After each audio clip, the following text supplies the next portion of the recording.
All right, here we have a really good question from Echoes the End.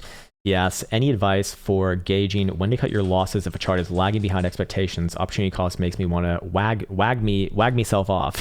Yeah, I hear you on that one, man. Okay, so let's set out the conditions here, because right now we're in a generally just, upwards market, right?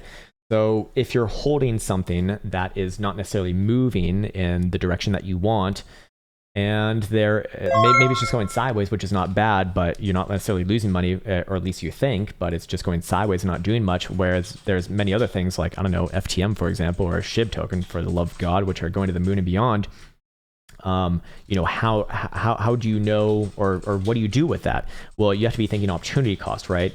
Because in this market right now, I mean, the market's being very generous. So if you are in something that's not moving and there's something else that you could be in that is moving in the direction that you want, then in the way that I look at things, you actually are losing money. You're losing double the money if the thing that you are in is also going down as well, or against you. Anyways, the question is any advice for gauging when to cut your losses if a chart is lagging behind? Okay, this is actually something that's very easy to do, in fact. So this is why looking at like a Bitcoin parent is very powerful, or an Ethereum parent, for example, if those are the assets that you're in. So let's say, I don't know, let's say you're in Cardano Bitcoin, right? If you look at this parent right here, you can see very, very quickly, which one should you actually be in. You're measuring both against each other, right?